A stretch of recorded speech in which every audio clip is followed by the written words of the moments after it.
just went in like slow motion and your speech was all, yeah. They're not happy about this. Let me put it to you this way, okay? I've been debating whether or not to be completely honest with you and your audience, and I think it's time. I no longer believe the Matrix is real. That makes me a threat to the Matrix. So I'm planning to leave, but I think before I do, I wanted to share what I've learned about this simulation, and that is, this is not my body. This is something that is projected by the simulation. A portion of my soul is connected to this body in the simulation, but I am not here. I'm outside the simulation, much like a person playing a video game. I'm controlling this body. However, it is also being influenced by all the other entities, programs in the simulation.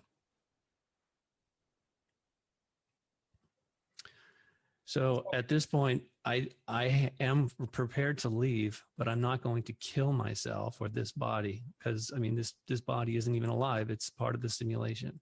There's no point in that. I'm not sure when my time is going to come, but when it does, I'm not coming back into the simulation. Have you heard of the term body walk-ins? Walk-ins.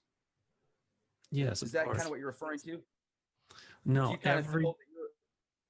everyone here who is a soul is remotely connected to an avatar, or what we think of as a physical body. It's not physical, as you said before. There is no such thing, especially in the simulation.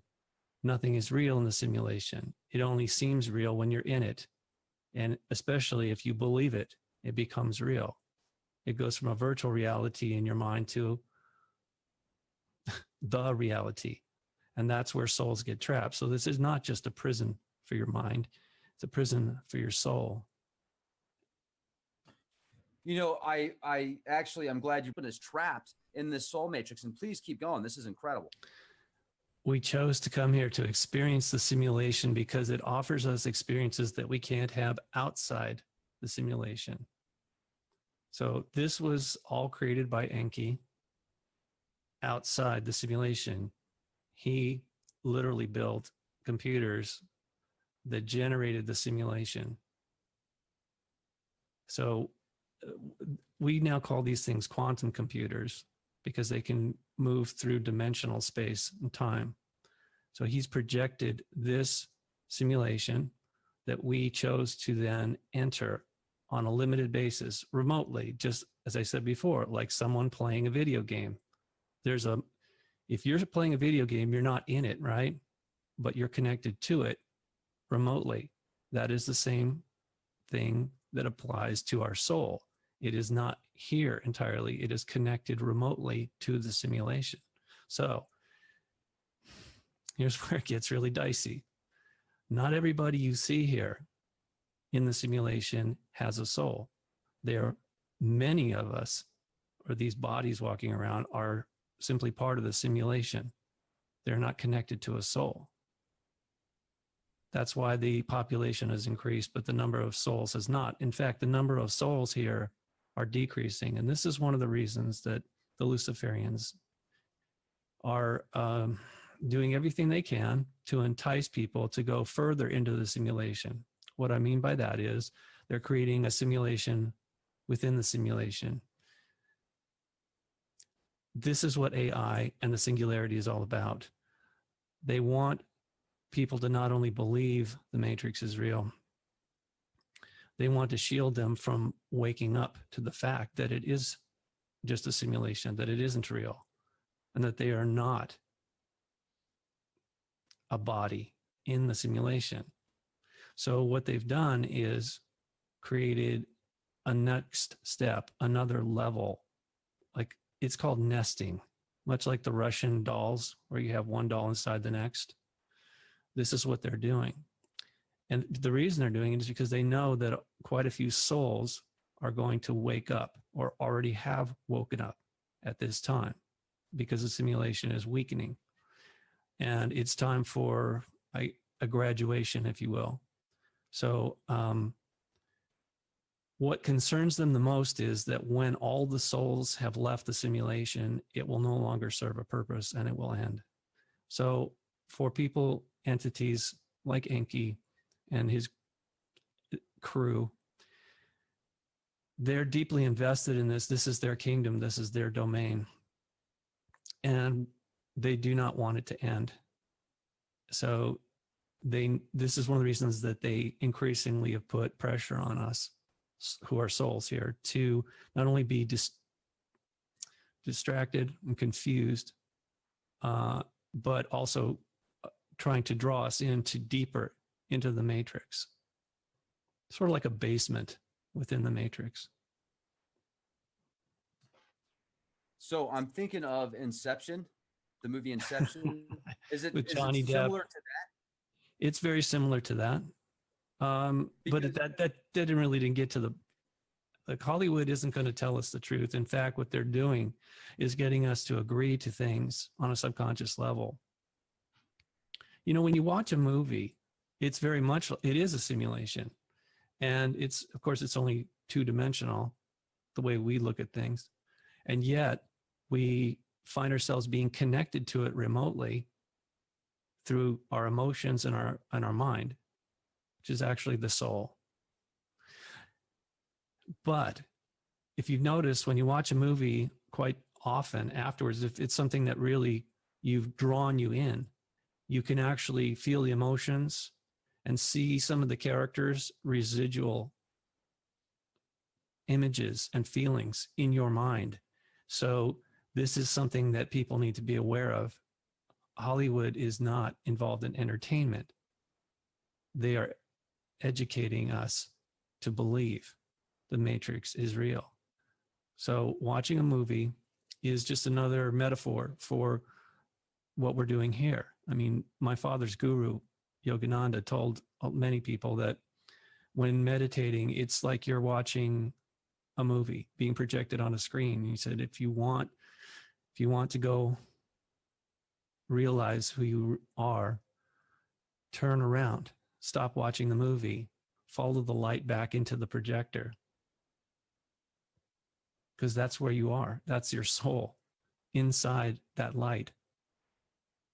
So, you know, I used to think this was all a big mistake. And now I believe that it isn't. It's actually being permitted by the true creators, which actually Enki is one. He does have a soul. He is a soul. He does have some issues, clearly, but he is serving a purpose. There's an unintended consequence for his wanting to create his own kingdom and being Lord God, creator, father of all. And that is, when he created the simulation, he thought he was getting what he wanted. And in fact, he was actually serving his parents, in a sense, by providing this simulation for us to come and experience. And why that's important, it's all, go ahead. Okay, so of Enki, that's fascinating. They're not physical beings. And this is part of the confusion, the distraction. We don't know. It's very difficult to describe what's outside the simulation. All we know is that the simulation, the matrix, is actually a copy of something that does exist. All right. So when I say Enki's parents, it's no different than our parents. Our true parents are creator gods. And they're not just dwelling on a planet. They don't need a planet. They don't need a body. On the highest level, they are just pure consciousness. They can take any shape or form they wish. They can create any shape or form they wish. And they've created whole galaxies and universes. But what we're seeing here is not real. It's just a copy that we are participating in, just like any video game or a movie. It's a copy of reality. Okay? But there is a producer, meaning Enki, and they have writers, and the conflict rages on. And the name of this game here is good and evil. this is the duality here does not exist outside this simulation. The constraints that we're under here, supposedly as physical beings in these bodies that Enki created in a simulation, are very limited by design, and we are constantly being confronted by challenges, obstacles, and we have to comply or we are punished. In fact, even when we comply, even the elite are being punished, right? At some point, just being here is a form of punishment, but it's not real. It's a virtual experience. So again, our parents, not just Enki's parents, but our parents that we would consider to be divine creators, permitted all this to happen because we do have free will. We chose to come here. The big problem is that a lot of souls that came here got stuck and they forgot who they are, how they got here, and more importantly, how to go home. So it's not permanent though. This isn't a prison. This is not a life sentence or an eternal damnation. But when we jump out, then what? Well, part of the what they're doing here with these computers is in the simulation is to make everything more controlled. So it's very dense. And what we're experiencing virtually or remotely is unlike anything that exists outside the simulation. We don't have the same constraints or challenges. You look, people, if you recall, when I talked about my out-of-body experience, that's a very misleading term, but when I was out of my body and I was traveling around that night and the mountain that I met after I met Enki, or when he confronted me because he was pretty upset with what I was doing, other people saw me, at least 2 other people saw me that night, and they recognized me as you see me now. But that was just a projection. I only did that with my soul so that they would recognize me. Because if I just appeared as a ball of light to them, they would not have recognized me or had any kind of interaction with me in a way that was meaningful to me. It would have just been a strange dream, like many people have. But that doesn't dismiss it as fiction or fantasy. So what you were saying about empty space, the particles that we think are solid are actually just little vortices of energy.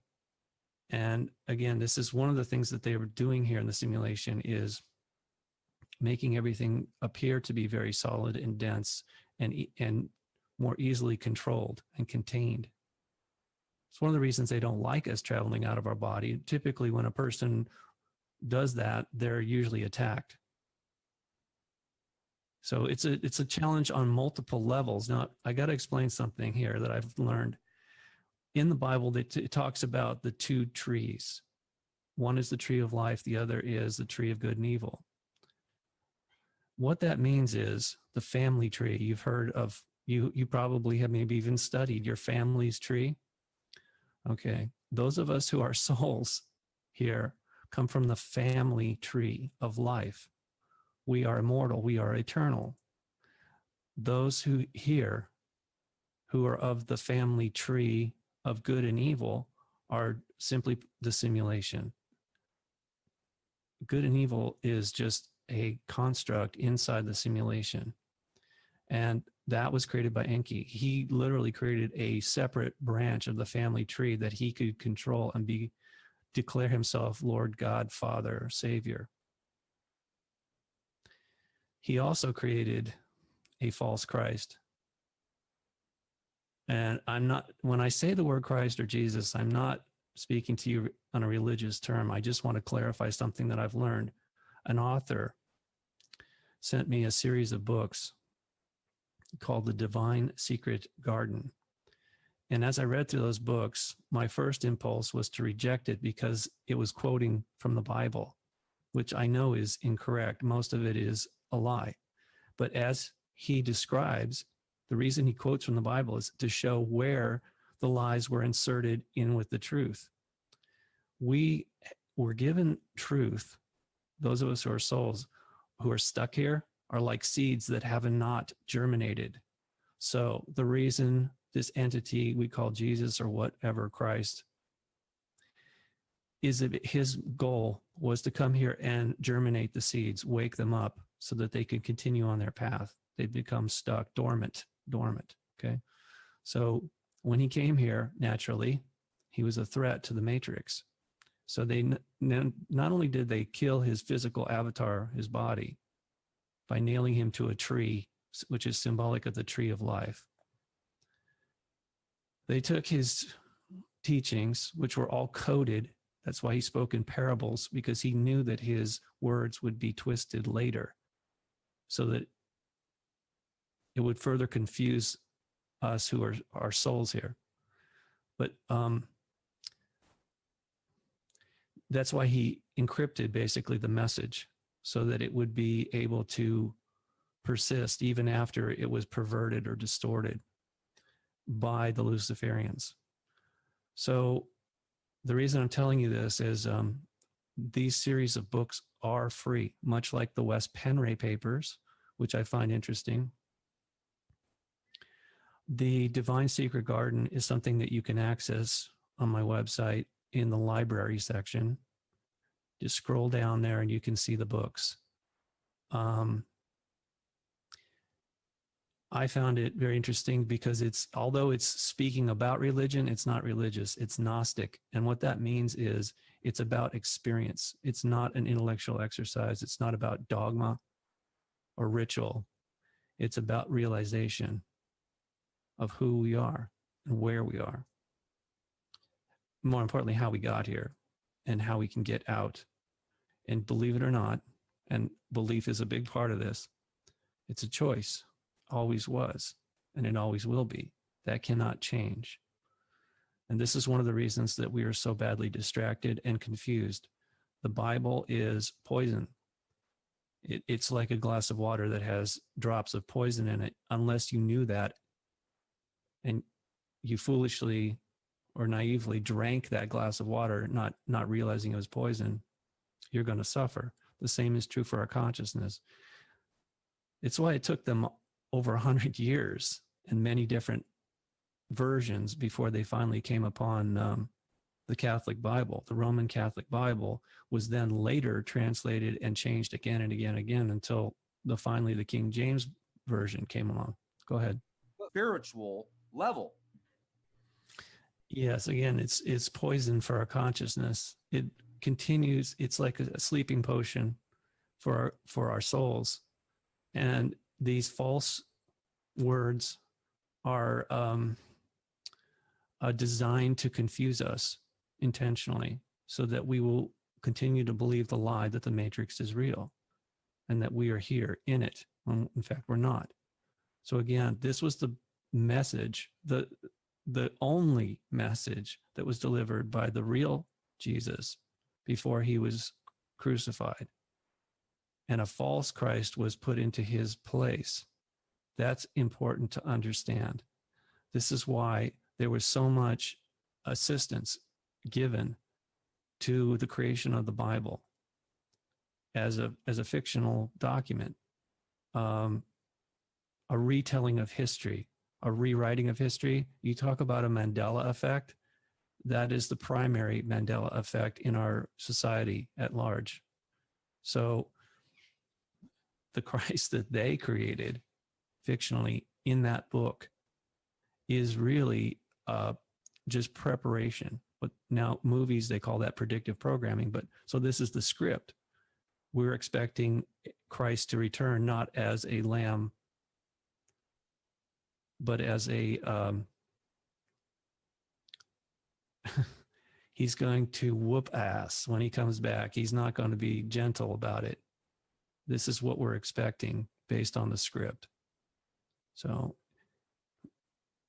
I've been warned about this even before I read this series of books. I knew this was coming. It was just further confirmation that this is what they're planning to do. And anybody who, like myself, is aware of this plan and opposes it publicly is a threat So I'm not I'm not scared of what's going to happen to me because I'm not fully here. You know, I could have checked out back in 1990, but that really would have not served me well. And obviously there's some unfinished business here. And now I'm pretty sure it is what we're discussing is the most important thing that I've ever discussed with anybody, whether it just be you or this entire audience.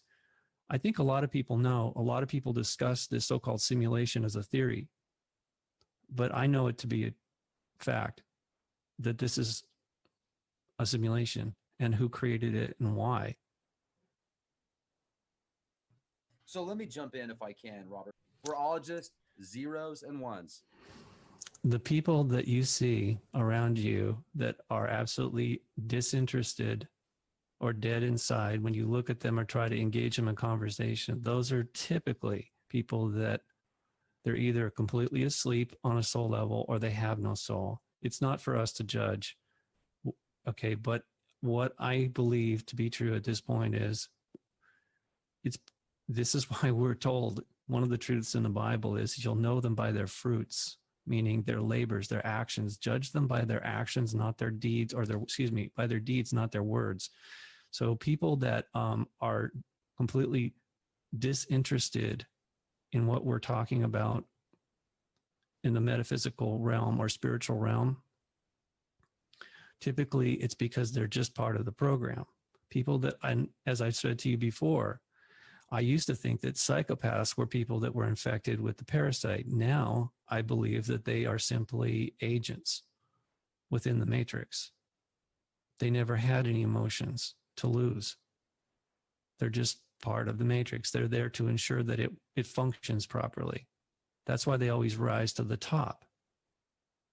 It's not only permitted, it's encouraged. It's necessary within the law. That's the structure too, by the way, the law unto death.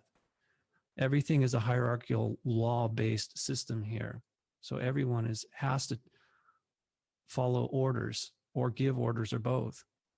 The interesting thing, one of the things I found out about our situation as souls here is that we have the opportunity to be of service by our own choice. Freely choosing to be of service to others instead of being forced into it is actually a very good thing. It's an opportunity for us to learn from experience, a gnosis. This is what Gnostic means. It's to know from experience. So it provides us an experience to do good work or bear good fruit. And that is never lost. That is something that does persist even after we leave the simulation. Think of it like a bank account.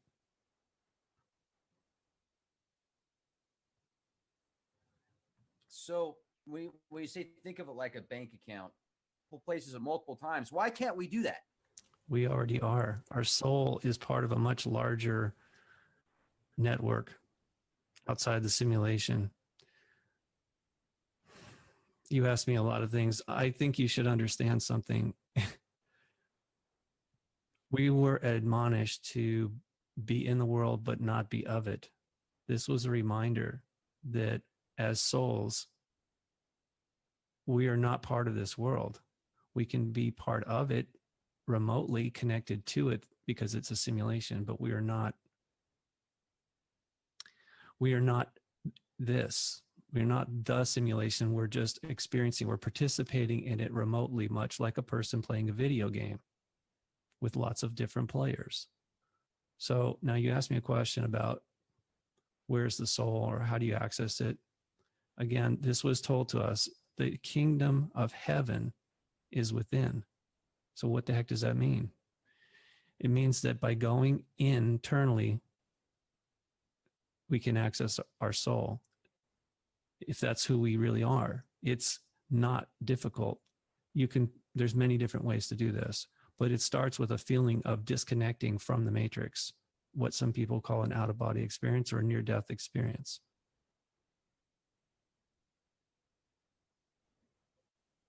Yeah, let's talk shapes.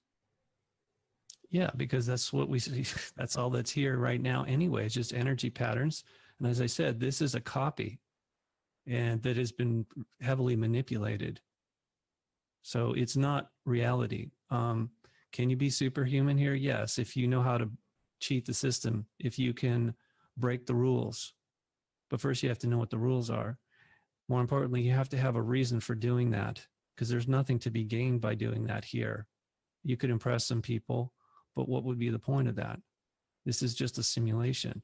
When we're outside the simulation, we have the ability to what it feels like flying or teleportation or morphing into different shapes, being either male physical or female appearance. Like, in other words, I told you, when you're outside the simulation, you can project yourself as having a body. It's not physical, but it looks like what we think of as a physical body. And it can be anything that you particularly choose. So there are beings that do hack the system and come in here occasionally.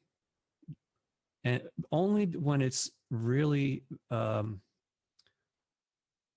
dire situation. If they think that some of our souls are going a little too far for our own good, they do watch us.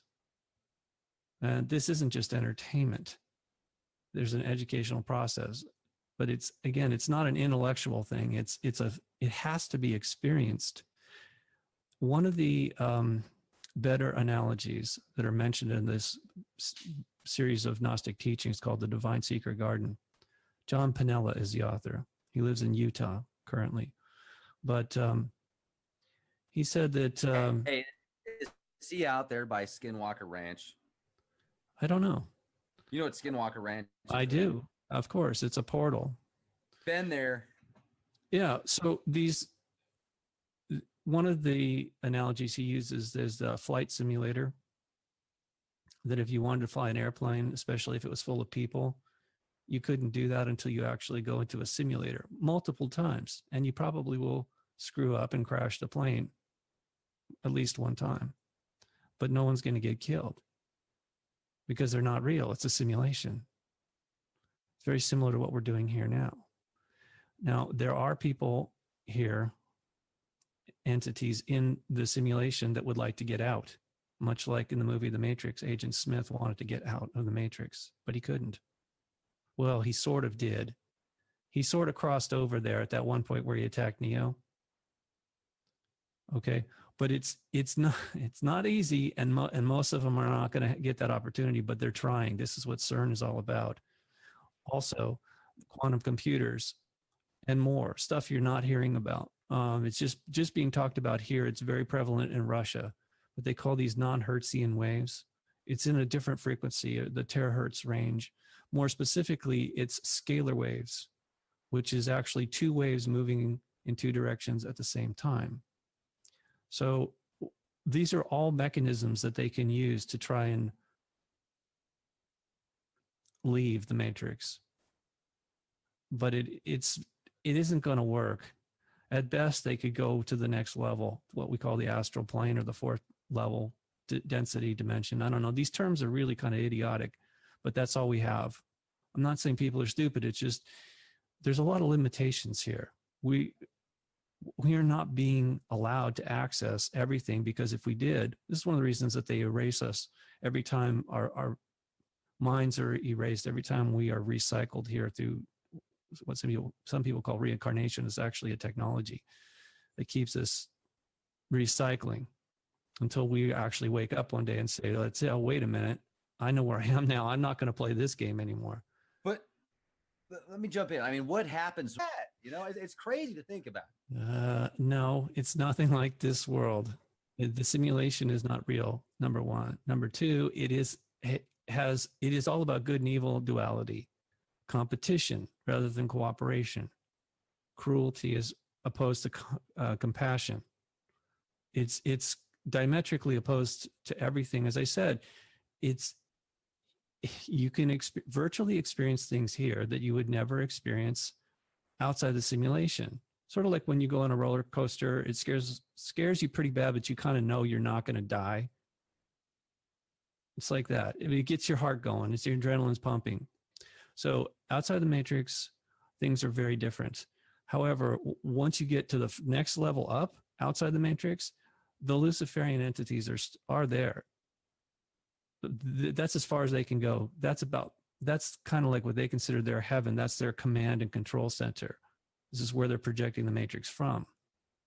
So let's just call it level 4.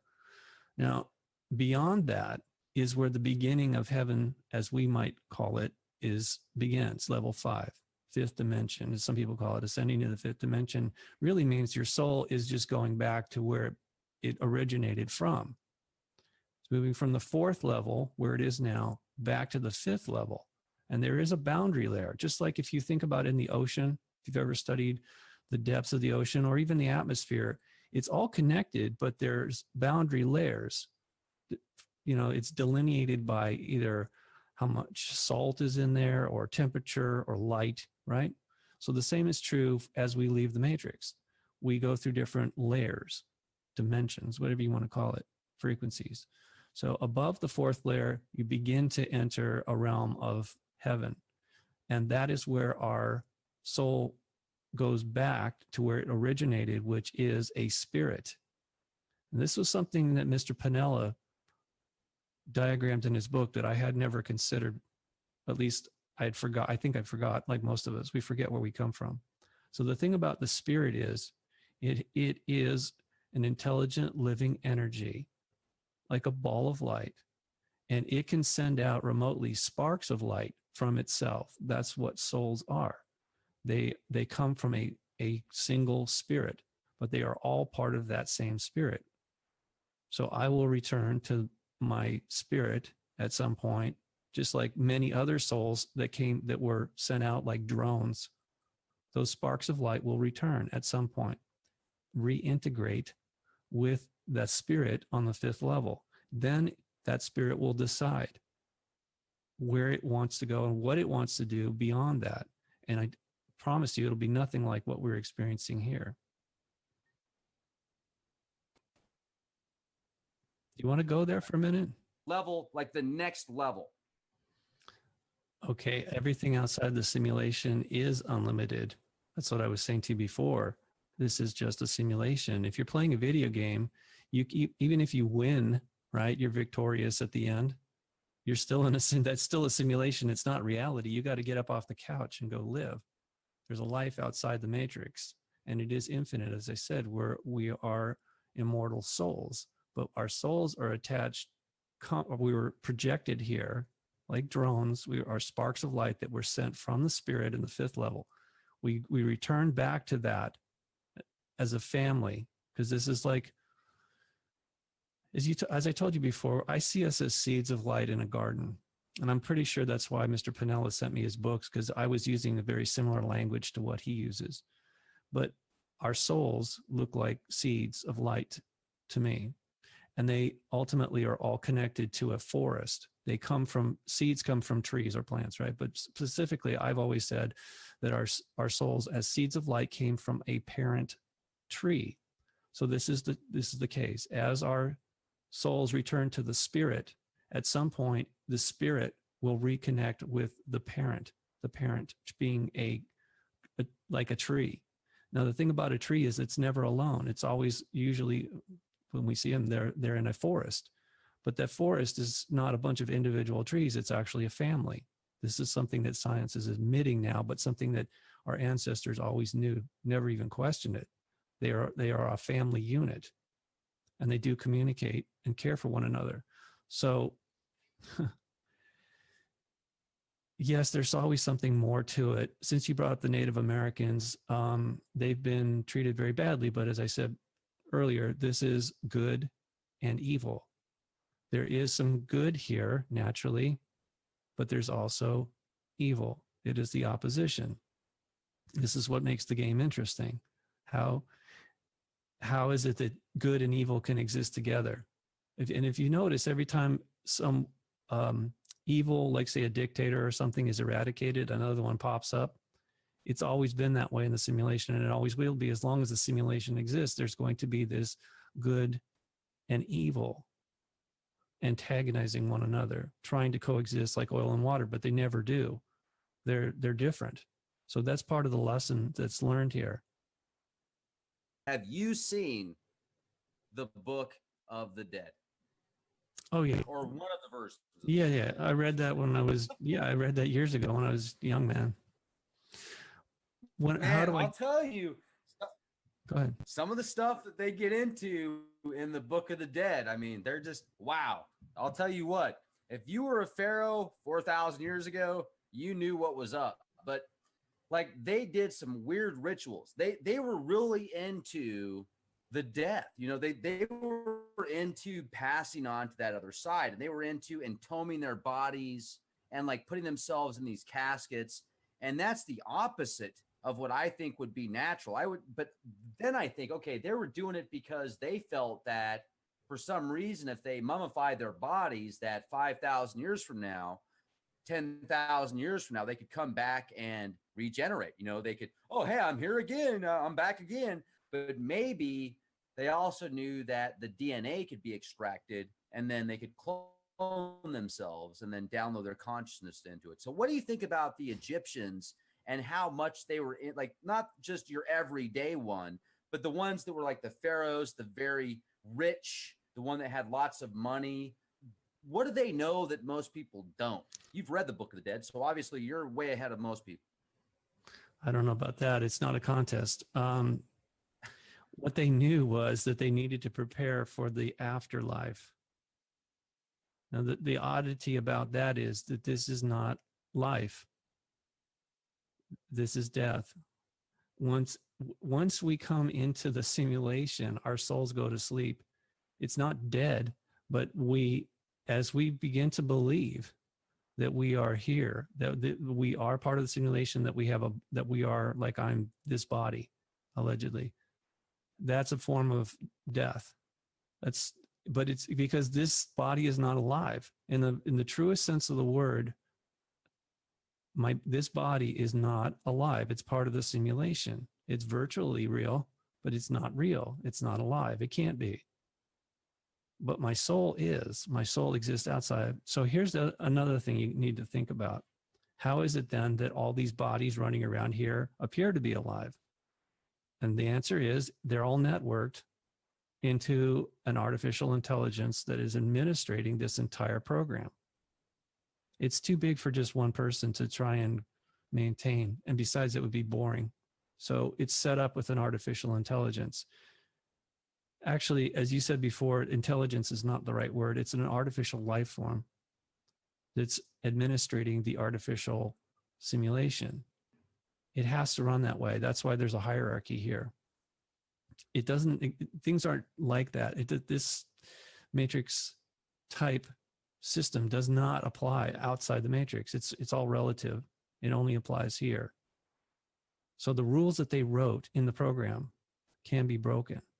But there's no point to that. The Egyptians, we don't know much about them because their libraries have been hidden from us. The same is true for the Gnostics and just about any other so-called advanced culture on this planet. Anybody that got close to the truth was taken out. Any of their teachings were taken out. Any of the artifacts were destroyed or hidden. Okay, so I don't know how it's going to happen for me. I don't really care. It's already started. It's my choice. Once I chose to believe that the matrix is not real and that I am not in this body, that I'm connected to it remotely, the process has already begun. It's easy for me to leave, but I won't do it until the time is right. And why is that important? Because I've made an agreement with the people, the other souls that are here. I made an agreement to be with them up until a certain time. So I'm not going to violate that agreement. There's no purpose to that. In other words, we call them family, okay? There are family units here. And I would cause undue stress on them if I simply just left my body. They would think I died of a heart attack, and, that would be tragic. Let me jump in. As I said, the name of the game here is good and evil, and they have to create this competitive mindset. Otherwise, we are not going to participate. So they're constantly provoking us and confusing us and distracting us with these different labels, as you put them. But in fact, it's all an illusion, and it works. So there are people, as the matrix becomes more evil, and ultimately to the point where they will make it so bad that they're going to introduce the second coming of Christ, when in fact it won't be him at all. It's just another version of Lucifer, Enki. He's going to come and he's going to want people to worship him again. And things are going to be extremely difficult. And a lot of people are going to choose that path, not knowing the truth from the lie. And at that point, a lot of us will leave. Well, I mean, a lot of the souls that are here will leave. However, the reason that they let things get this bad, including what we think of as our environment being polluted and destroyed, is that they can reset the matrix at any time. So think about it. If you watch a movie and you come to the end, can you watch it again? Of course. If you play a video game and you come to the end and you want to play it again and again at different levels, can you do that? Of course. That's what the matrix is. It's a simulation. Much of what we're told is complete fiction. When we choose to believe it, the more we believe it, the more real it becomes to us. So this is the danger, because this is why so many souls have become trapped here by their own choosing. How's my audio? You're okay now. Was there some issues there for a minute? Yes, of course. I told you, this is not really, I have been warned that this is not a good topic to discuss. However, I also know that it's essential that we discuss it while there's still time, because everything that we see and hear and feel about this matrix is changing so rapidly, it's going to overwhelm people. They don't understand that the singularity is approaching very rapidly. It's not going to happen overnight, but when it happens in the next 10 years or so, when it's really here, most people aren't even going to recognize what has happened to them. And once you're in, it'll be difficult, if not impossible, to choose to leave. So this is why I'm warning you now. And I know this will be archived, but I also know at some point it will be removed, just like I will be removed. My physical body will be taken out of the matrix, which is fine, okay, because I am not this body. I know that for a fact, from experience, having left this body behind more than once. Okay, so let me jump in on this too, because you watch these people on TV and in Hollywood and in sports that have DNA packets that give them physical bodies that can endure incredible feats. For example, look at some of the people that do the Tour de France. They're going up the Pyrenees at 25 miles an hour. I don't care how many drugs they're on. That's insane. I mean, those guys are 5. They're dunking basketballs and just these crazy athletes. So are they chosen by the system? Are they the Agent Smiths? I remember when I was 18 and I was just out of high school and I was seeing people like Michael Jordan and others. And I was like, wow, look at those guys. Are they freaking aliens? What's that they're able to do the things that they do? And their soul is it Agent Smith? What is it, Robert? I mean, we live in such amazing times, man. When you see those things and you put it together and what you just said, and I don't know, man, what's your thoughts on that? Shapeshifters. Well, we're all shapeshifters on a soul level. Well, here in the Matrix, though, yes, some of these what appear to be humans, as I said, are not. They're part of the simulation, and they are given extra abilities. And this is no different than a video game in the sense that when you, let's say levels, right? You're competing on one level, and now you switch levels. The machine provides you all kinds of various opponents, right? So this is what we're seeing. They can switch it up anytime they want, when they feel it's advantageous to them. But there, as I said before, their goal is to keep us here as long as possible, because that basically is job insurance for them. This is their role that they're playing for now. And they're actually very concerned that when the simulation ends for the last time, when the last soul leaves the simulation, it scares them. They haven't prepared themselves. So most of them will probably continue to be stuck at the 4th level, and the simulation will be over, and then they're going to be looking at each other. And I don't know how they're going to deal with that. I mean, they're welcome to come back. Those of them who choose to do so, they're welcome to raise their vibratory level and be of service to others freely. In other words, drop the competition. Sorry, I got to jump in real quick before I forget. Do you remember when Clash of the Titans, the gods were like, you have to believe in us, because if you don't believe in us, we're not going to exist anymore? Correct. That's kind of what you just said. Look, there's a lot of different metaphors that they present to us in a fictional sense. And the reason they do that is it's a way of promoting or perpetuating the illusion that this is reality, and that even to consider these other things, that there are gods or souls, etc., outside the matrix, they don't want us to consider that. They don't want us to, more importantly, they don't want us to know it from experience. This is why they don't encourage people to do things that would allow them to know from experience. Okay, this is why we're constantly being bombarded, more so than ever. And it's going to increase as we connect ourselves entirely. Our physical bodies and our so-called mind is going to be networked and integrated into the system. Most people think this is new. It's not. This has always been here. The AI has always been here. The matrix has always been there. We're just being given the opportunity. Those of us who want to go deeper into it will have that opportunity. Those of us who want to leave are going to be given the opportunity. It's a very stark contrast.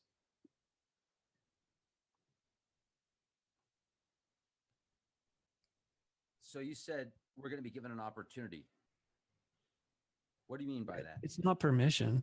I'm just saying that when people are fat, dumb, and happy, they have no motivation to That's see. 70% of the population. I've traveled the mindsets, and San Antonio, Texas. I love you guys, but many of you don't really give a shit. If somebody talks about something that's outside of your matrix, outside of your parameters of enjoying yourself and feeding off of the system and whatever makes you happy, well, then you are invalid. You don't matter anymore. As I said, those people are either their soul is still asleep, they believe the lie, or they are actually just part of the simulation. They have no soul. They are operatives or avatars without anybody controlling them other than the matrix. They're just part of the matrix. But as I said before, when people who are souls here are fat, dumb, and happy in a comfort zone, there's no motivation for them to wake up and to leave. What happened to me in 1985, the reason I've told that story so many times is because it was the alarm bell going off for me. I woke up sooner than most in this particular time period, where the graduating class, okay, somehow it happened. I'm not going to question it, it just happened, and I had to deal with it. I could have gone into denial. I could have gone back to sleep after the alarm went off, right? I wanted to. Believe me, I wanted to, but that wasn't meant to be. As I say, there was some intervention there. You know, Enki was concerned with what I was doing, that I was waking up and that I was assisting that family in particular. And he probably knew it wasn't going to stop there. And it didn't, mainly because I had some assistance. Those two women, I don't think they would have ever talked to me on that level unless there wasn't some sort of motivation, some divine intervention to get them to speak to me. Because if they hadn't spoken to me, I would have just gone into denial. I would have gone back to sleep. So as I say, there was an alarm that went off. It woke me up at that time. So I was one of the early ones in this particular soul group to wake up at that time. There's a few others. In 1985 to 87 was kind of a pivotal year for us as souls, just to begin waking up. Some people are late to the game, but it's okay. It doesn't matter. It's not a contest. All right. And I am not this body. I'm projecting my consciousness to you. I'm broadcasting into the matrix from my soul, which is outside the matrix. I know that for a fact. And I'm letting you know it for a fact. And yes, I'm being dramatic about it, but it's in terms that people here would understand.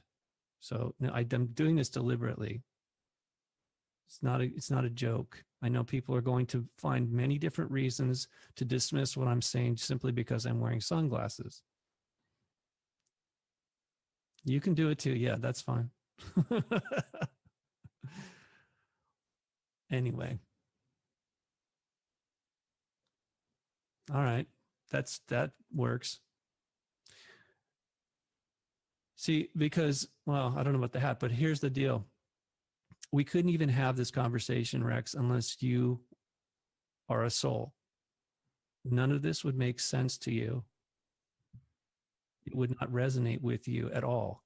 So people that tune into this and think it's just nonsense are probably just part of the matrix. Either that, or they're so asleep that they cannot comprehend who they are, where they are, and why they're here, and more importantly, how to get home. I know this isn't for everyone, but it is the next level of understanding. It is the final level of understanding before you leave the matrix. So now, on top of that, I find it very fascinating that a lot of the stuff that you've been talking about with this virtual reality type stuff, like we are visualizing this, we experience this, we feel this, we smell this, we see this, we taste this, but it's a virtual reality program. With that being said, if Enki is the one that created this program that we're inside right now, I'm trying to figure out, and by the way, you know what they say, folks, about Fight Club, right? You don't talk about Fight Club. Hello, watch the last scene in the Fight Club and look at these sunglasses, and you might have a connection there. But let's get back to what's important. If we are in a simulation right now, experiencing something that is supposed to take us to the next level, but we aren't physically experiencing this. It's like we're in the Twilight Zone. The Suicide Squad is controlling reality. And if anybody, the podcast, I Divagate, we're in some crazy stuff right now, Robert. I want to talk. I know we've been talking for a little bit over an hour. If I can get a little bit more of your time, it seems like we're in a nexus point. We are definitely there right now. Look at Hurricane Harvey, the flooding of Houston. Look at Hurricane Irma, that is the goddess of war. You're in a pretty safe location. Do you think that America right now is going to be going through some very nasty simulations, and is Enki pushing that right now? Okay, I've only briefly touched on what's in the series of books called The Divine Secret Garden. If you read through those books, as I've done,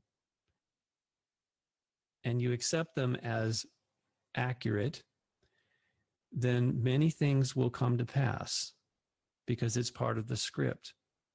You know, in a movie, things always build to a climax, right?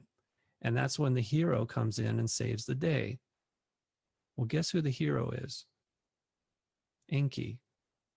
And he's going to save us from a situation that he created. So yes, things are going to be extremely difficult. Nations will fall just like nations rise. It's part of the simulation. That's the game that's being played here over and over and over again. You know, I told you before, it's like a 9-dimensional chess game, but I didn't quite understand. And even though we had some very in-depth conversations, I knew that I was missing a very important piece of the puzzle, or another level of understanding that was missing, intentionally withheld. So when I received this link, and that's all it was, to these books, I was a little confused, and I was ready to just delete the thing because there was no explanation. It was just a link. Most people that write to me, and I do get a lot of email from people in your audience, by the way, and I always answer them. But this particular email link, that's all it was. And when I clicked on it, I thought, gee, this is unusual. I want to know the secret. So I started reading the first book. And as I told you earlier, I wanted to simply stop because it quotes the Bible, but actually it's deconstructing. The more I read it, I realize this isn't religion. This is the opposite. It's deconstructing the lie. And so I was pleased.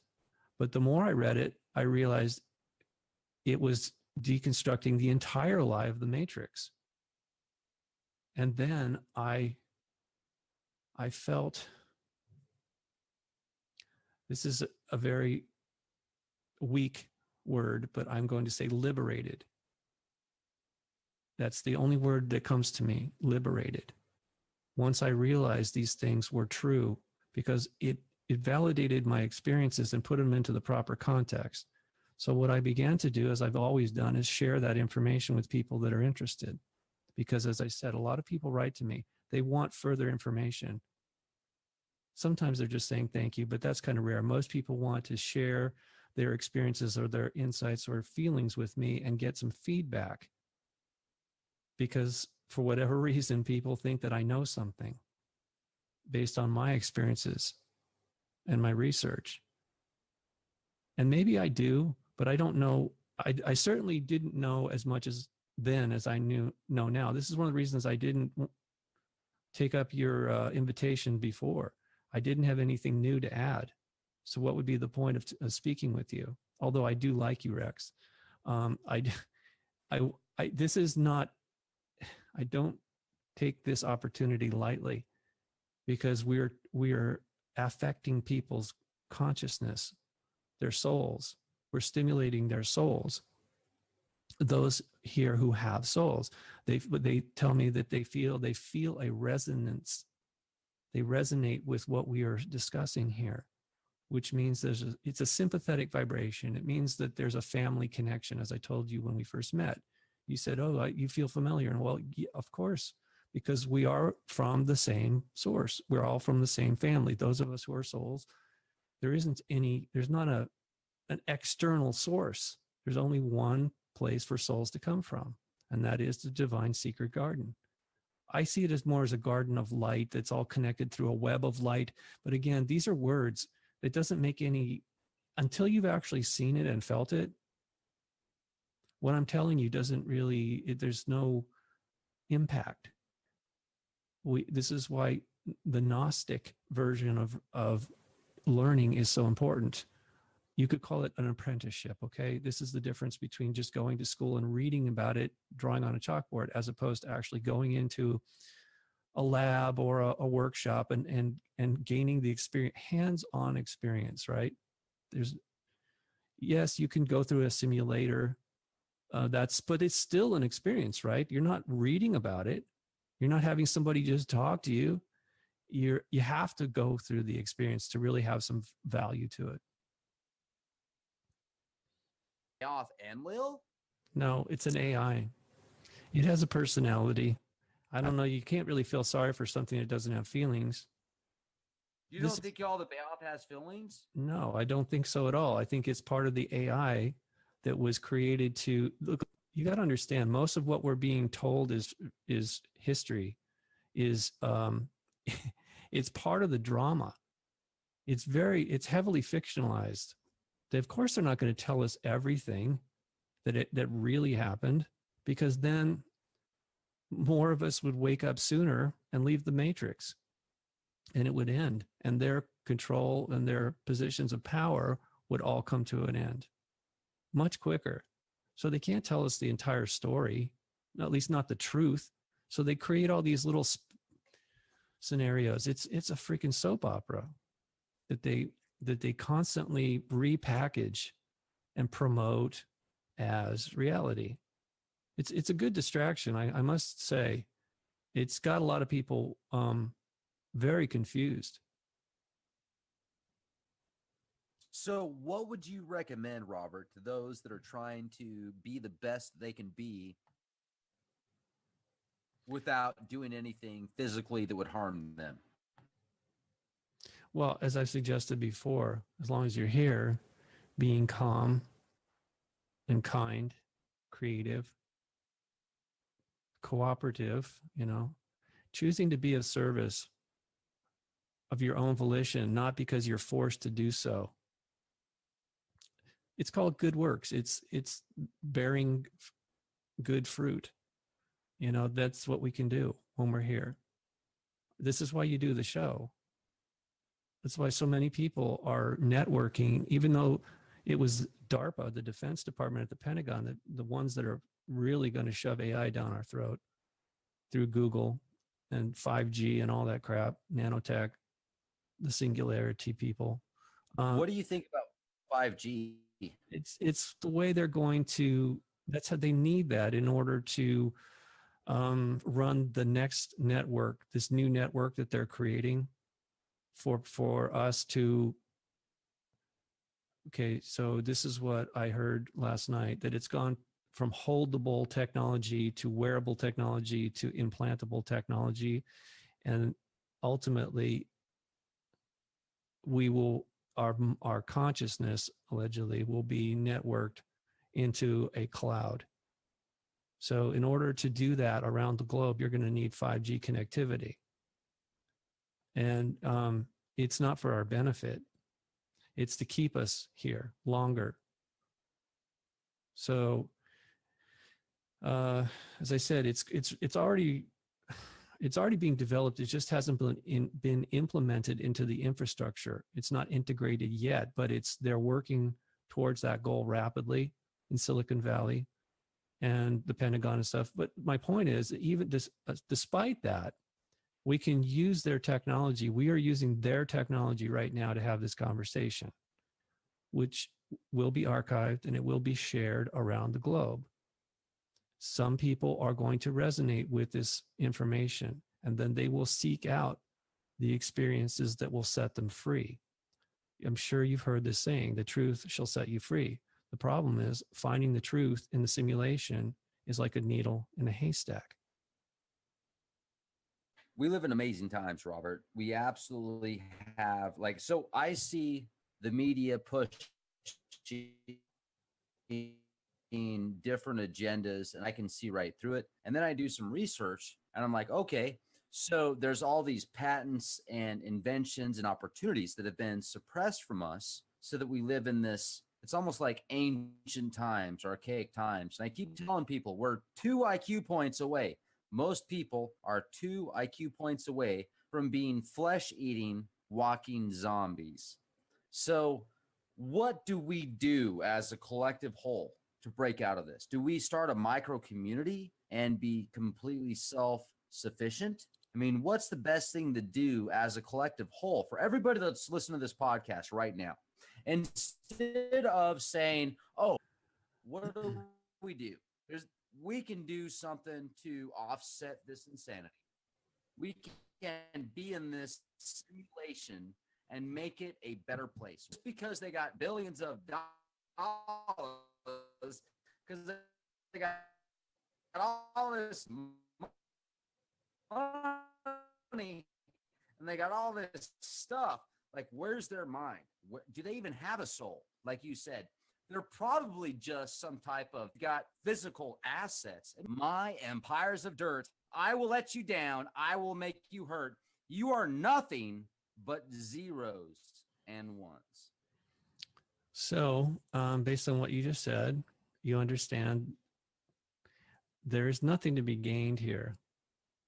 Fighting them is futile. You cannot correct the simulation. It was flawed from the beginning. It will be flawed till the end.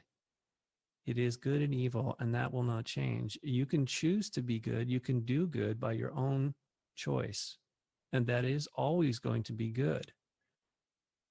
But you cannot change the matrix. You cannot change it from good and evil to simply good. However, outside the matrix, everything is good. Once you get to the 5th level and above, let's go there for a minute, Rex. Can we do that? Are you hearing me, Rex? Oh yeah, please, absolutely, that's great. Yeah, please. All right, so just calm your mind a bit and imagine. It's really tough to calm the mind. So visualize a place outside the garage that you find to be scenic, serene, beautiful. Can you visualize that place? In your mind, you see it. And do you see yourself there now? Can you see yourself standing by a beautiful nature scene? Outside the city, outside your little box there. Is it visualizing in your mind now? Now, imagine that the air is pure. The water is pure. That the food is pure. The people are pure, good. They love each other. Everything is healthy. Everything is clean. Everyone is calm. Everyone is kind. And everyone is related, and they do not compete. They cooperate with one another. That is life outside the matrix. It requires no technology, no money, no time, as we know it here. It's not a miracle. That's normal. It's not supernatural. It is natural. It's not a dream. And yet it is a dream. This is a nightmare. What I described to you is a dream reality that we created. Our souls, our spirits create through the waves of consciousness that we generate. And those patterns are formed based on the images. Our so-called imagination projects those wave patterns into the cosmos. I'm not talking about the simulation. I mean, whatever is outside the simulation, call it the ether or whatever, that is where the wave patterns that we generate with our soul, spirit, they manifest very rapidly. So if that's what your desire is, to be with people like that, beings like that, in a setting like that, you're free to do that. You don't need permission. It's not a religious thing. It's a choice. And most of us who are souls here are ready to go back home and to live again. You know, when I said we're from the family tree of life, there's a meaning to that. This is not life. This is a simulation. Where we come from, what I just described, that is truly living.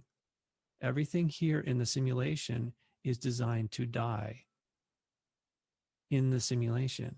It's not alive to begin with, but it needs to appear to die within the simulation. This is something that we should not believe in, but we do. Because once we believe that we are the physical body and dies again and again and again, this is part of the sleep paralysis that overcomes our soul. If we believe that, we become it.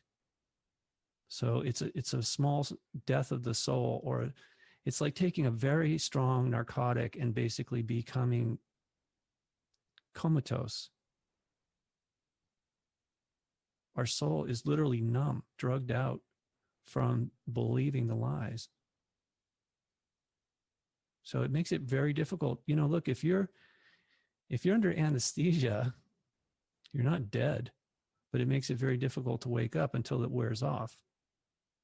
And this is what's happening now here, is the anesthesia is wearing off. More and more people are becoming alarmed they can't trust the government. They know the media is lying to them. They don't know what is true anymore. Even in alternative media, there is a lot of fantasy and discussions that lead nowhere. Most of us are arguing over our opinion rather than fact. We don't have many facts to deal with here. So we're left to argue simply on our opinions. And it gets us nowhere. And that's by design. They don't want us to know the truth of who we are and where we are. And more importantly, how to leave. I'm still trying to grasp. We break out of this thing. Do we really want to break out of the matrix, Robert? No, some souls will choose to stay here. I was told this prior to, I think I explained this to you before, that there was an opportunity coming. There was going to be waves of energy washing over this world, or at least it would appear that way. And that has come to pass. And more people are waking up. They want to know what's real. They want answers. But what do we do after we leave? I mean, as I say, most of the souls that I can relate to are going to leave in the near future. They will choose to leave. They'll realize that the matrix is a lie. They will no longer believe in the lie, so they will choose to leave and go back to real life. But what does that look like? What I just described is my opinion of the real message there. The thing is, as I said, the truth has to be mixed with lies in this world, good and evil. They show us this all the time. And so I guess what I'm trying to say is that there is a happy ending to this movie. And a lot of people will get up and walk out after the movie's over. Some of them will choose to stay and watch the movie again and again and again. That is their choice. They are not forced to do that. So I was warned of this. And I've already explained it to people that it's a lot like being in prison too long. If you look at humans here as we know ourselves, in the matrix, there are people who spend most of their life in prison. And when they are released, they feel very uncomfortable in what they call the world. So they will commit a crime so that they can return to prison and feel normal again. And this is a terrible analogy for what is happening to some of the souls here. They're not ready to leave. They choose not to leave because they're asleep. They believe the lie. They're paralyzed. Like I said, they're dormant. And this is why, look, Jesus wasn't the only one that's come here to assist the souls that are dormant or stuck. But he was one of the most recent, and he definitely had a huge effect, or they would not have killed him and then twisted his words and used him as a prop to set up the final act of this particular version of the Matrix is coming. Once they make things so bad that when the Savior arrives, the second coming of our so-called Savior, most people, even a lot of souls who are awake right now, are going to fall back asleep. That will be like a drug to them. They will be absolutely deceived. Let me jump in. Is there a savior, or are we our own saviors? Do we have to rely on another entity or another being? I mean, is there really a God that's like, you know what? Everything here is made up. It's designed to serve the Matrix. Okay, so what you're saying is it's accurate, but that's not how I would portray the Matrix. Is very well designed, but it's full of confusion. That's the way that we are distracted. And every time a soul begins to wake up, they're usually targeted so that they will remain asleep and continue to believe the lie. And this is why we see increasingly they're using technology to do all kinds of control mechanisms over our bodies, hoping that they can keep our souls here longer. And it's going to get worse. As I say, we're coming up on a very, very difficult time. And unfortunately, not all souls are going to want to leave. They're going to be deceived into staying here under a false pretense that they have been saved.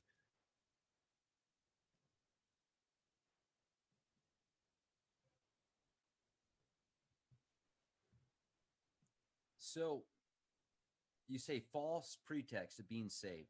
Yep. How is one truly saved?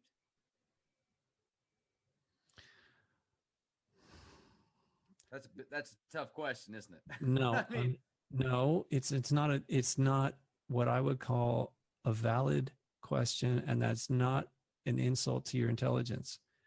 They want you to ask I'm not very questions, smart. but it's like I barely speak English. what I'm saying, Rex, is it's a dead end street. They want us to believe that we need to be saved. There's no way you can save anything in the matrix. It's a simulation. The only way that we have any kind of life or salvation or redemption is outside the matrix. The only way to get out is to follow, to go within. That's the gateway. It's not religious. It's not a ritual. There's no technology involved necessary. It begins with a choice, as I said earlier.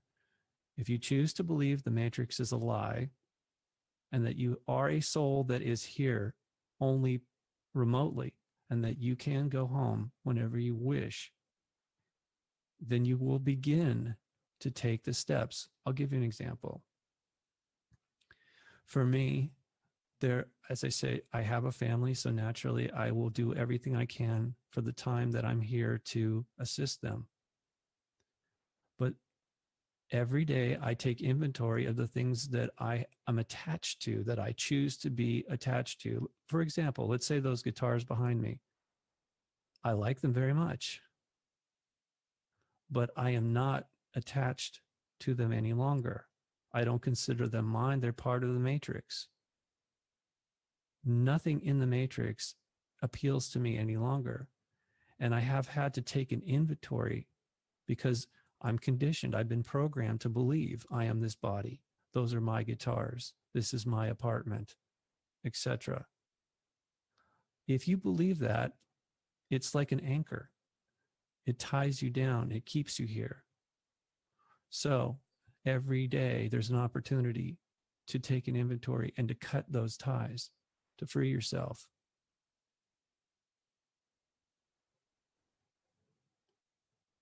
It's preparation. It's what I said about the Egyptians. They knew, most of them knew, I should say, that they needed to prepare themselves for the journey of the afterlife. They weren't planning on coming back here.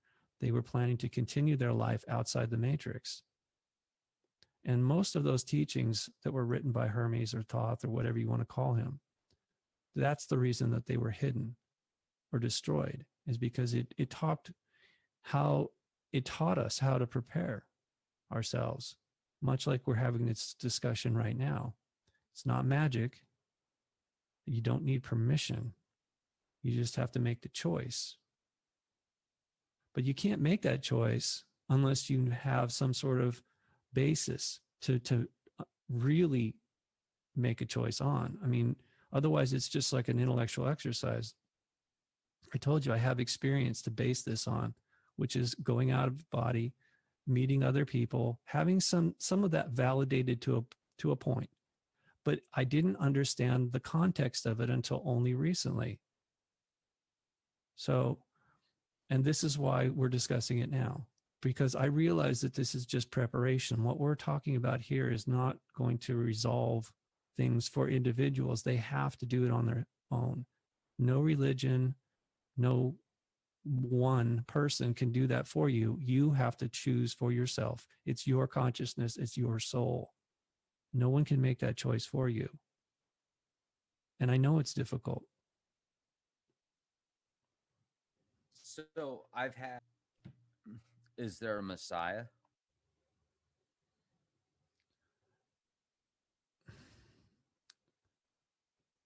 there was a teacher that came to show us the way home.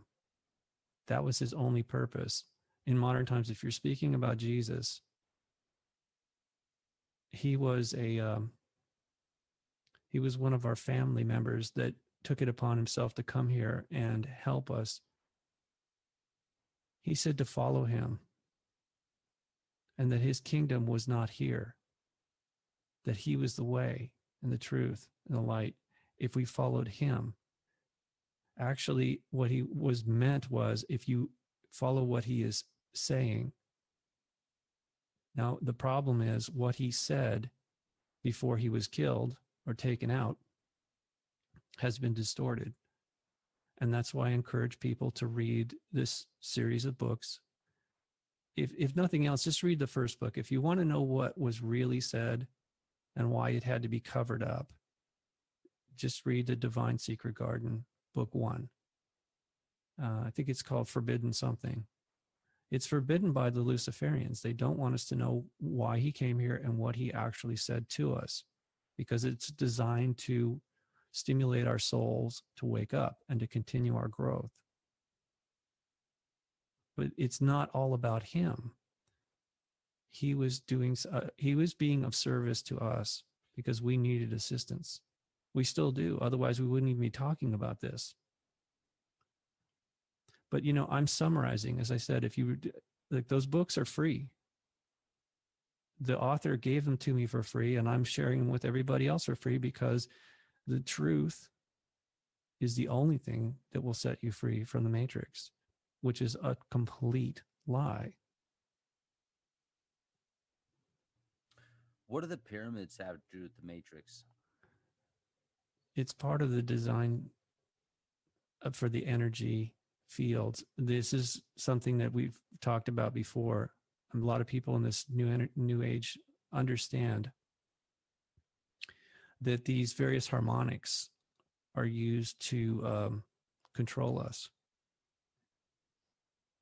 It's a way of modulating the frequencies, the waveforms. It's not just power generation. It's a way of maintaining the matrix. It has a fabric, it has an integrity. It's like any other game. It has rules, but it's based on some basic pattern.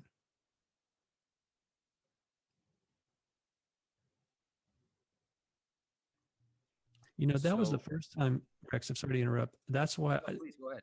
Well, in 1975, when I entered the Great Pyramid, so-called, and I had an out-of-body experience there, that was the first alarm going off.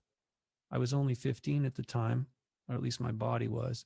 I wasn't prepared to really wake up. It was sort of preparing me to wake up 10 years later in 1985, when I was 25 years old. And I had the out-of-body experience up on a mountain. So these things are progressive, I believe. They're not always just sudden. There's a linear path that you can trace out. And I'm sure most of this is based on choices that I made on a soul level.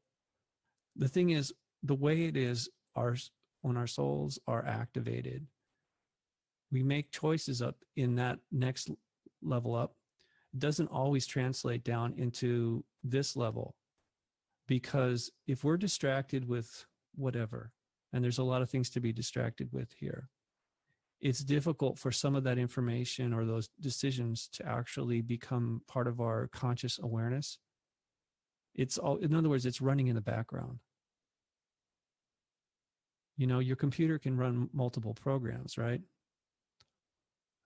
But you can only focus on one at a time, right? You're editing a video, right? But you've got a Word document open in the background. Well, the same thing is true for the way we're set up here. So I believe that a lot of the choices I made were always there, but I just didn't fully become aware of them until recently, which may sound strange, but as I said, time here is an illusion. Are you happy, Robert? Are you reading these things, Rex? Yes. Okay. Yes, I'm at a loss for the language. Happiness is not adequate. In human terms, I would have to say I am ecstatic. What that means, ecstasy means literally I am beside myself. So what you see here, this projection that you know as Robert, is not me. And I know that. I am outside of this as well as connected to it. You understand? And this is what ecstasy means. I've often wondered about it, what that word is and why people use it very rarely. So more accurately, I am ecstatic. I am liberated from the matrix.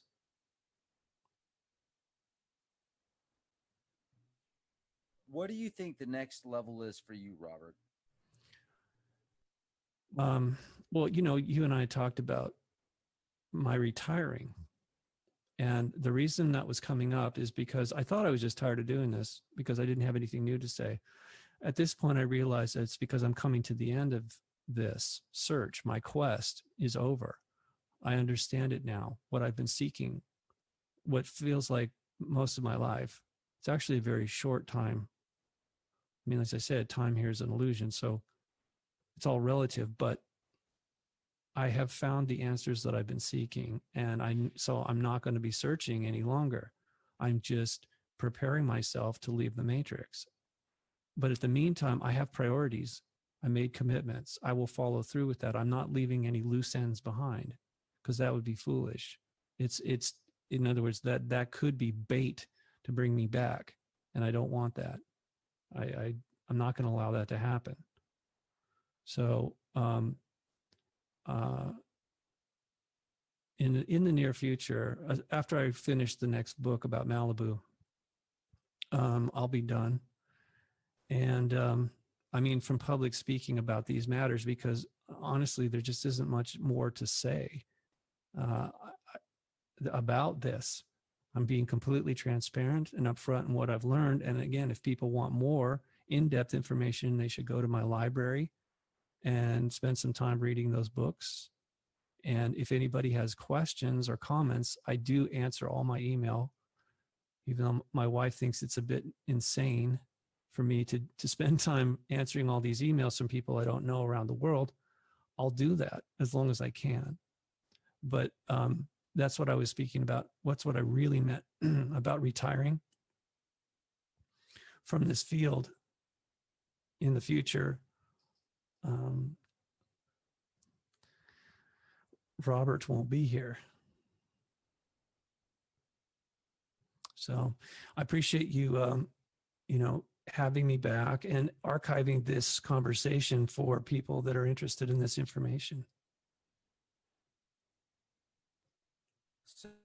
So, Robert, I think you're a great guy. As I said at the beginning, I feel like I've known you a lot longer than I have. I felt like, remember I told you off the air, I said, man, you remind me of somebody that I used to work with that was like a father figure to me. So when you say the stuff that you say, it kind of freaks me out a little bit. I mean, are you good? I mean, do you feel good about what you've done in life thus far, whether it's a virtual reality program or whatever? I mean, do you feel like you've done what you're supposed to do? Yes, that's what I was trying to explain earlier, that there isn't much left for me to do that is what I consider to be desirable or good in the matrix. I'll continue my good work outside the matrix with the rest of our family, the souls, the seeds of light. When I leave here, I'll continue doing that, but it's not going to be on this level. It's not about waking people up. Everybody outside the matrix is already awake. It's more of a celebration of creativity and family, ecstasy, whatever you want to call it. I mean, the words that we use here, the concepts are very limited. It's difficult to explain. I've kind of tried to talk you through it a little bit, but the reality of it, that eternal life that we live as souls or spirits, creators, I mean, really creating. You want to create a beautiful lake, forest, mountains, whatever. That's all available to us. So I'm actually homesick, to tell you the truth. I'm not sick of the Matrix. It's providing a service. As I said before, I really didn't understand until recently. I thought it was just a mistake, but it's not. It's actually being permitted, and that there's something really profound coming out of all this. Those of us who come to choose to come here and have these experiences are altered forever. We acquire a different skill set than the souls that never come in here, that never have to experience what it's like to be competitive, to be evil, to combat evil. So in that regard, I guess you would say we're kind of elite among the souls outside the Matrix. We're stronger because we've come here. Doesn't mean we're better, we're just different in that regard, because the experiences have made us different.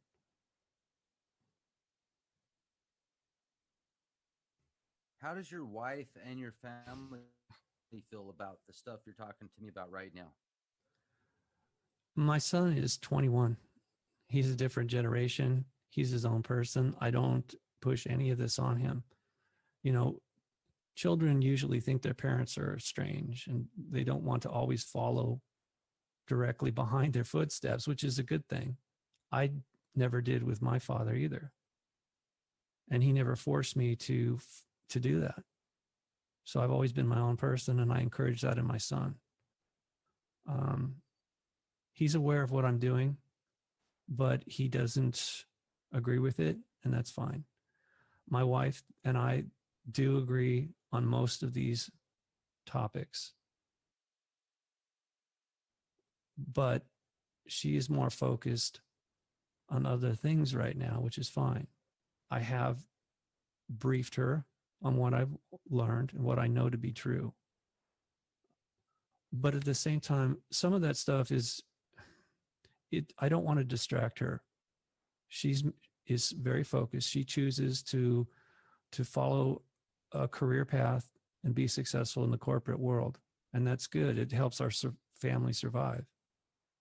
You know, so I'll do whatever I can to support her. And I certainly don't want to just distract her for no reason. But when the opportunity comes up, I certainly have shared with her much of what I've shared with you. And I don't have any secrets, Rex, especially not from people I care about. There's no point in that.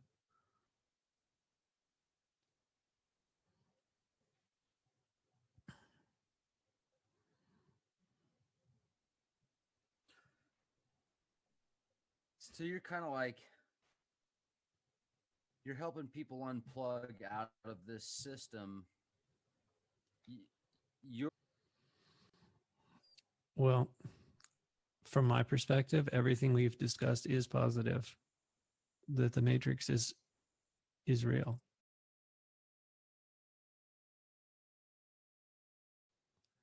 And we can either choose to believe it, or we can choose not to believe it. And if we choose not to believe it, that means by implication, at some point, we realize that we don't belong here. This is just a place we come for learn from virtual experiences. Coming together is not part of the plan. It's not permitted at some level. They will always find a way to divide us. So this is one of the reasons that they have genocide all the tribal people, because we call them tribes, but they actually consider themselves to be family, and that the earth is their mother, and it's incompatible with where the Matrix is going next. As I said before, they're trying to consolidate the souls that are here. So the most important thing I can tell you now is we all have a choice to make. individually. Only you can make this choice. Do you want to remain in the matrix? And if so, you should realize that it's going to get deeper and much deeper and more difficult for anybody that stays because of the network that they've created. The AI is the next level. The singularity is real, and it is not coming. It's already here. They just haven't integrated. They're waiting for the proper time when they can actually herd people into it under the pretense that if you go in and you become this cyborg type of entity, that somehow you're going to live longer, be stronger, smarter. You can survive all the different whatever calamities that they can throw at us. And personally, I suggest you don't do that. But again, that's your choice. I do think that it's important that we are good as long as we're here. It's more important now than ever that we remain calm and not be distracted. Don't get off in a tangent like just because someone is attacking you doesn't mean you have to attack them back. They want that. I've known this. I've learned the hard way with the archons that if you attack them, you're giving them license to attack you, and they really want you to do that. Sort of like what North Korea is doing right now. That's a terrible analogy, but I'm saying it happens to us on an individual level every day, right? You have trolls attacking you, and they just want to argue with you. There's no point to it, right? There's no way you're going to resolve it. We all have different opinions, and that's fine. But most of those individuals, they just want to provoke a reaction from you and distract you or me from having these realizations and ultimately acting on them. This conversation would be completely wasted if there wasn't some sort of plan of action. And as I said before, it sounds overly simplistic, but the way you go within, some people say it's meditation. I don't quite see it that way. You have to choose for yourself, whatever it is, toning, taking a bath. I don't care. It's a way of calming, whatever you can do it starts with calming your mind. You can call that whatever you want. I just say we need to be in control of our thoughts and emotions. Otherwise, others will do that for you. And that's what they really want. And that's why they're so good at constantly provoking us every day with so-called fake news, as though there is anything real that they can report. You see, that's the thing. This is what I knew was coming, was this en masse. There will be a realization at some point where a majority of the people are going to wake up and realize this is all a lie. And at that point, they will have to make a choice. Do they want to stay and live the lie, or do they want to move on? So to me, that's a very positive thing that we're even being given that opportunity again. As I said, this is not the first time. You remember in the movie, how many times The Matrix, they said it's not the first time, Neo. It's like how many times they've done this, and it'll reset itself. There's got to be a climax to the movie. There's got to be an end to the video game. But it'll reset, and there'll still be some souls here to participate. I don't know how or when all of them will leave. I just know that that's part of the plan. At some point, all of the souls that came here will have left, and it'll be over. But life will continue. So to me, that's a very positive thing, Rex. Buddy, I really appreciate you joining us. It's been amazing to speak with you. You have a beautiful soul, and I look forward to meeting you at the next level. Ladies and gentlemen, make sure to check out Leak Project. One more gem before we close out tonight.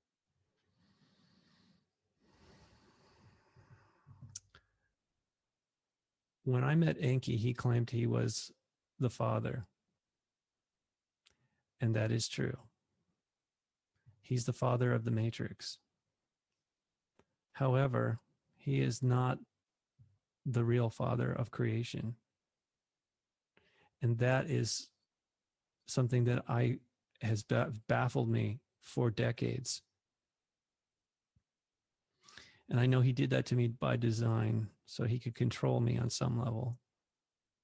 But now I know that we all have parents that are divine, those of us who are souls, and that includes Enki, by the way, do have parents that are divine and they live in a higher state of being, another level entirely. We call it, some Christians call it heaven.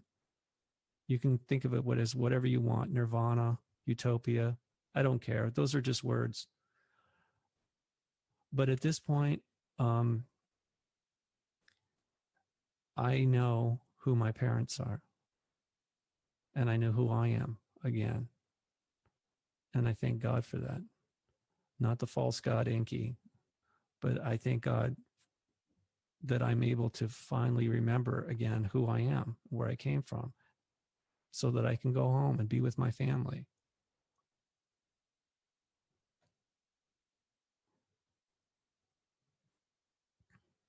With that said, be the change you want to see. Be the change you want to see, folks.